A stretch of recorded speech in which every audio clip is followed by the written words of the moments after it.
العلم واليقين والقبول والانقياد فدر ما أقول والصدق والإخلاص والمحبة وفقك الله لما أحبه. Bismillahirrahmanirrahim. Alhamdulillah wassalatu wassalamu ala Rasulillah wa ala alihi wa sahbihi wa man walah. Thumma amma ba'd. Berkata penulis rahimahullah, berikutnya al-i'rabu wal bina. Al-i'rab huwa taghyiru awakhiril kalimi bisababi dukhulil amil. Apa definisi i'rab? I'rab itu adalah perubahan keadaan akhir-akhir dari kalimat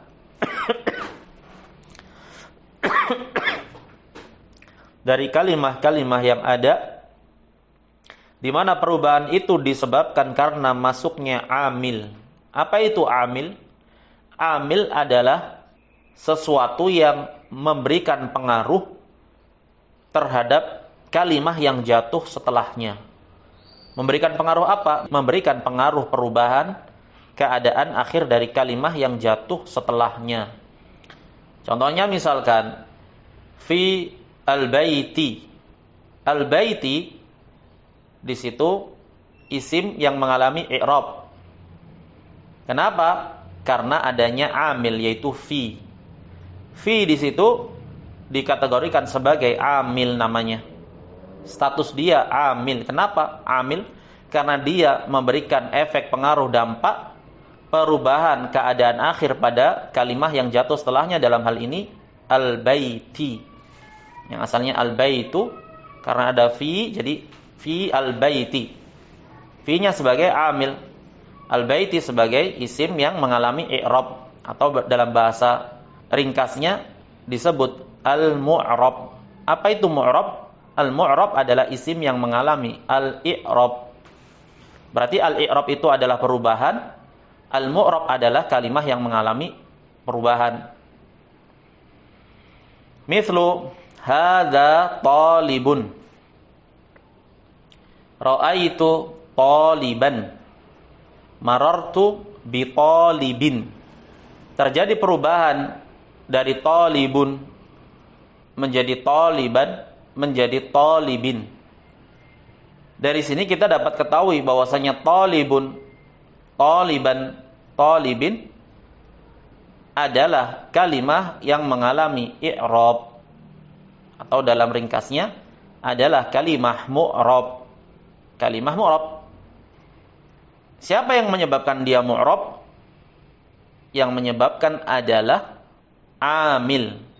Talibun khabar marfu'. Siapa yang menyebabkan dia menjadi rafa, berharokat dhammah? Adanya hadza. Karena hadza sebagai mubtada, permulaan kata. Taliban, kok bisa berubah menjadi mansub taliban dengan fathah? Siapa yang merubah, yang memberikan pengaruh? Yaitu ro'a, fiilnya. Ro'a itu. Marartu bi talibin. Talibin berubah. Siapa yang memberikan pengaruh perubahan itu? Amil. Siapa dalam hal ini? Ada ba di situ, bi talibin. Ba itulah yang menyebabkan berubahnya kalimah talib. Kalau begitu i'rab adalah taghyiru awakhiril kalimi, perubahan keadaan akhir, sebuah perubahan keadaan akhir dari kalimat, di mana perubahan itu bukan tanpa sebab, tapi bisa babi dukhulil amil, disebabkan karena masuknya amil, pelaku yang memberikan pengaruh perubahan keadaan akhir dari kalimat yang jatuh setelahnya. Perhatikan, talibun jatuh setelah hadza, taliban jatuh setelah ra'aitu, bi talibin, talibin jatuh setelah ba. Jelas sampai di sini. Nah, kalimat yang mengalami i'rab diistilahkan dengan al-mu'rab. Selesai. Al-bina. Apa definisinya? Huwa luzumu awakhiril kalimi halatan wahidatan. Bina itu adalah tetapnya keadaan akhir kalimah-kalimah dalam keadaan yang satu, tetap tidak berubah. Misal contohnya huwa. Huwa akan selalu huwa, tidak bisa huwu, huwi. Anta, na'am. Anta jika yang dimaksudkan adalah kamu seorang laki-laki, ya akan selalu anta. Gak bisa jadi ente. Ente itu kan bahasa pasaran di sini. Na'am. Anta ya tetap anta. Gak bisa jadi anti. Kalau anti berubah nanti maknanya kamu seorang perempuan. Gak bisa juga jadi antu. Na'am. Ya mabni. Akhir keadaan hurufnya itu tetap tidak berubah. Nahnu. Nahnu akan selalu nahnu, tidak bisa menjadi nahna, nahni. Ana, begitu pula ana. Nggak bisa jadi anu, ani. Jadinya ana ya ana. Hadhihi. Akan selalu seperti itu, hadhihi. Tidak menjadi hadhihu, hadhiha. Inilah yang dimaksudkan dengan bina.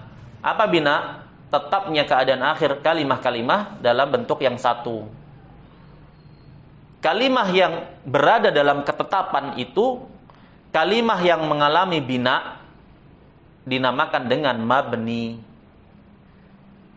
Jadi bina itu adalah ketetapan, mabni adalah kalimah yang mengalami ketetapan. Sama dengan i'rab tadi, i'rab adalah perubahan. Mu'rab adalah kalimah yang mengalami perubahan. Bina, ketetapan keadaan akhir kalimah. Mabni itu kalimah yang mengalami ketetapan itu tadi. Jelas insyaallah. Aqsamul i'rab, macam-macam i'rab. Disebutkan di sini bahwasanya i'rab terbagi ke dalam 4 macam. Yang pertama apa yang diistilahkan dengan raf'un. Yang pertama raf'un. Apa itu raf'un? Raf'un adalah keadaan akhir suatu kalimah di mana ciri alamatnya adalah dhammah atau apa yang menggantikan dhammah. Apa saja itu? Nanti dibahas. Intinya rafa adalah perubahan keadaan akhir suatu kalimah yang ciri alamatnya adalah dhammah dan apa-apa yang menjadi pengganti bagi dhammah itu. Contohnya baitun. Baitun akhirnya ta, di mana harokatnya ta adalah dhammah. Maka di sini kita bisa tetapkan bahwasanya baitun itu keadaannya na'am raf'un.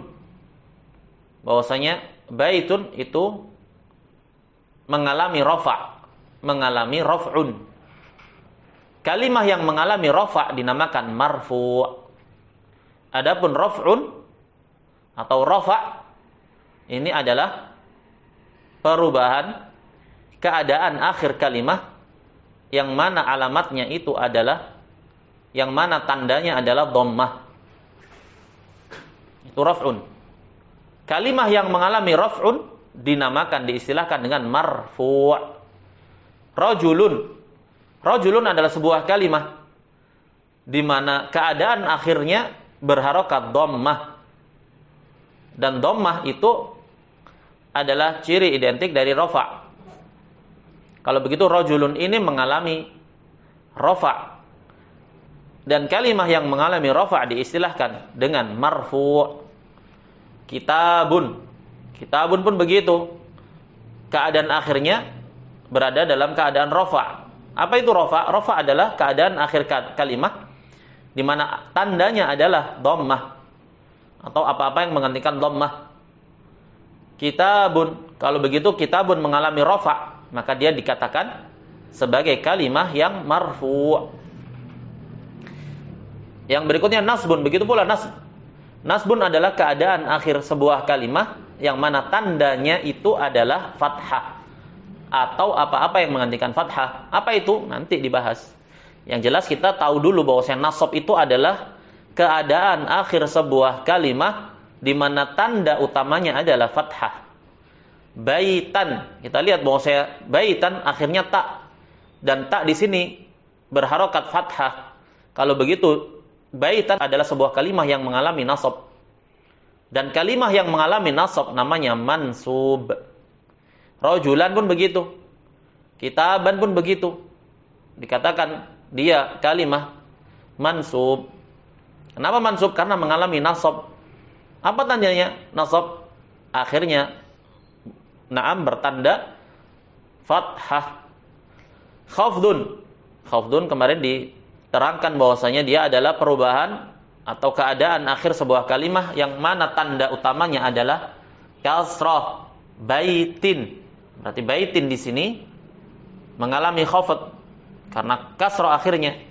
Dan kalimah yang mengalami khafd dinamakan dengan makhfud atau diistilahkan juga dengan istilah yang lain majrur. Rajulin, kitabin pun begitu. Jazmun yang keempat jenis i'rab adalah jazmun. Apa jazmun? Jazmun adalah keadaan akhir sebuah kalimah yang tandanya adalah sukun atau apa-apa yang menggantikannya sukun. Lam yaktub. Kita tahu bahwasanya lam yaktub, yaktub karena akhirnya di sini ba dan dia sukun berarti dia mengalami jazm. Kalimah yang mengalami jazm dinamakan dengan majzum. Liyaskut. Yaskut akhirnya sukun. Berarti dia jazm karena jazm adalah keadaan akhir kalimah di mana tanda utamanya adalah sukun. Kalau gitu, liyaskut adalah kalimah yang mengalami jazm diistilahkan dengan majzum. La tajlis, jangan duduk, tajlis. Sinnya sukun. Kalau begitu dia mengalami jazm karena jazm adalah keadaan akhir sebuah kalimah di mana tanda utamanya sukun. Maka kalimah yang mengalami jazm dinamakan dengan majzum. Falil asma'i min dalika, dalika kembali kepada al-i'rab.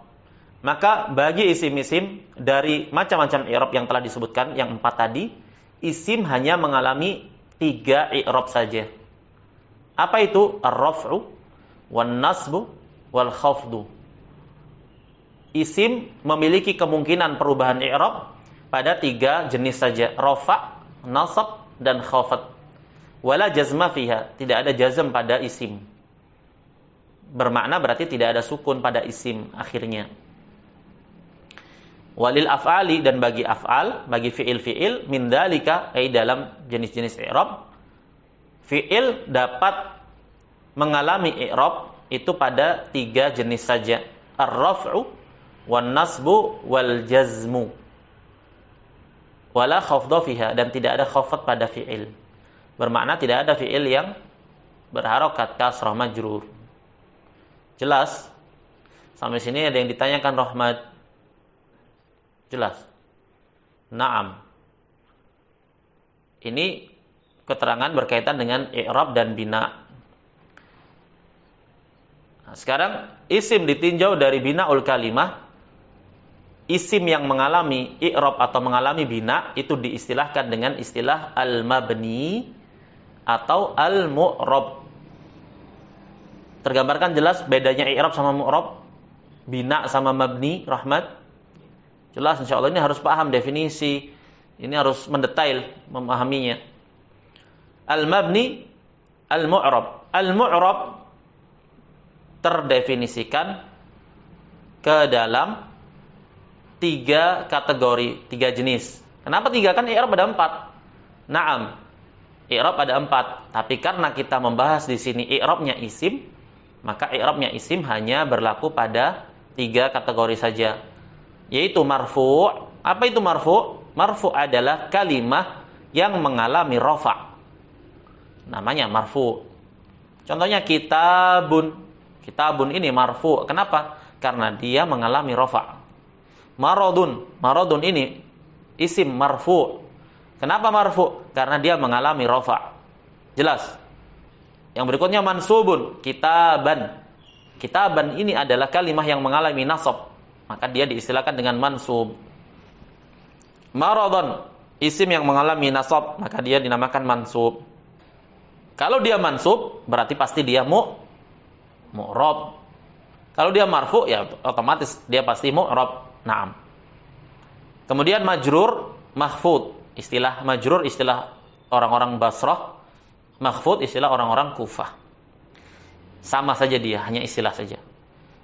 Kitabin. Kitabin adalah isim yang mengalami khafd atau mengalami jar. Maka diistilahkan dengan isim yang majrur atau isim mahfud. Maradin pun begitu. Naam. Al-mabni. Sekarang mabni. Apa definisinya? Huwa ma la yataghayyaru akhiruhu bisababi dukhulil amil. Isim mabni adalah isim yang tidak mengalami perubahan. Kalimah yang tidak mengalami perubahan di akhirnya disebabkan masuknya amil. Meskipun ada amil, dia tidak mengalami perubahan keadaan akhirnya. Mithlu darasa hadza, ra'aitu hadza, marartu bihadza. Antum perhatikan bahwasanya hadza isim isyarah di situ tetap dia akhirnya sukun. Hadza, hadza, hadza. Walaupun amilnya berbeda. Darasa hadza marfu'. Kenapa? Karena dia fa'il, pelaku dari darasa. Siapa yang belajar? Ini, dia, ini. Ra'aitu hadza, aku melihat ini. Hadza di sini mansub. Kenapa? Karena dia objek maf'ulun bih. Nanti kita pelajari di babnya. Marartu bihadza. Bihadza, ba kan harfu khafat, harfu jar. Dia memberikan efek pengaruh kepada isim atau isim yang jatuh setelahnya menjadi berharokat kasrah atau majrur atau makhfud. Tapi dalam hal ini hadza tetap karena dia isim yang mabni, tidak mengalami perubahan keadaan akhirnya walaupun masuk padanya amil. Al-mu'rab huwa ma taghayyara akhiruhu bisababi dukhulil amil. Adapun mu'rab dia adalah isim kalimah yang mengalami perubahan di akhirnya disebabkan karena masuknya amil tadi. Amil adalah pelaku atau kalimah yang menyebabkan perubahan keadaan akhir kalimah yang jatuh setelahnya. Mithlu jaa rajulun. Rajulun marfu'. Kenapa marfu'? Karena dia karena ada amilnya yaitu jaa.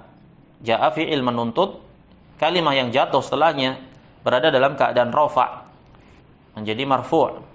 Ra'aitu rajulan. Rajulan mansub. Siapa yang menyebabkan berubah dari rajulun ke rajulan? Amil. Dalam hal ini fi'ilnya ra'aitu. Maka jadilah rajulan kalimah yang mengalami nasab diistilahkan dengan mansub.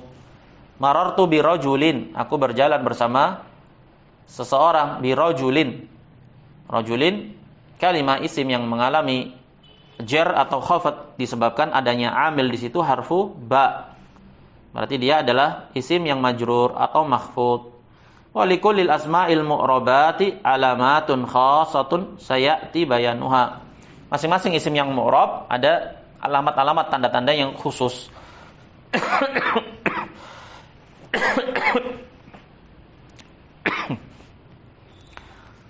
Akan datang penjelasannya. Seperti dhammah. Nanti ada penggantinya yaitu alif, waw dan nun. Seperti fathah ada pula penggantinya.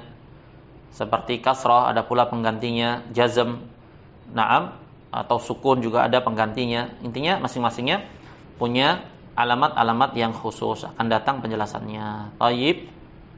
Sampai di sini kita cukupkan.